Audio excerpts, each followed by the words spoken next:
Okay, so I have a couple points here. The first one is pertaining to the GME movement, and the second one is pertaining to network states.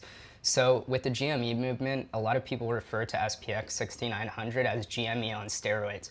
But what was GME and why was it so important? So from my perspective, what GME represented is a financial asset that was able to select from a potential pool of market participants that weren't participating at the market in the time. So instead of selecting from the pool of traders and investors that were present at the time, they were selecting from a much wider pool of people, and that pool of people was in dissatisfaction.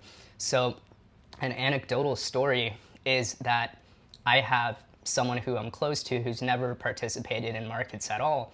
And when they saw the rhetoric of GME basically fighting against these institutions and making a people's first movement, he joined in on that and he bought GME. So someone that would have never participated in financial markets was attracted to this dissatisfaction. They could relate with it. And I think that's what SPX 6900 is going to do in a much more efficient vehicle on decentralized rail, on scarce supply, on something that can't be manipulated in a top-down fashion.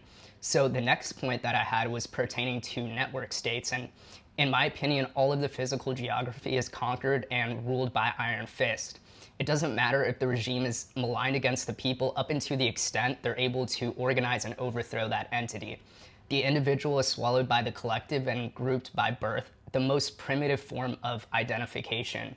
We're in the 21st century, and one of the most prescient needs is to break free from these shackles to build true alignment. Alignment on a financial level, alignment on a cultural level, and alignment in mission. Our quality of life is determined by our socioeconomic strata. Therefore, the most fundamental democratic right is to choose our own. That's what freedom is, that's what the future is, and that's what my understanding of a network state is. Another thought that I had is the recombination of church and state. I think the separation of the two has led to nihilism. All that matters is that you follow government laws, and any gray areas in between involved with morals and ethics are ambiguous, when I think we, for the most part, inherently understand significant objectivity within morality. I think SPX is more than a network state. It's a network state and church with flat level community spirituality and a code of ethicality, which if you view from a first principle standpoint is what should precede any laws. So if a community is 100% aligned to follow these ethics, in theory you don't need laws because fully aligned people won't break these implied codes that are derivative of ethics.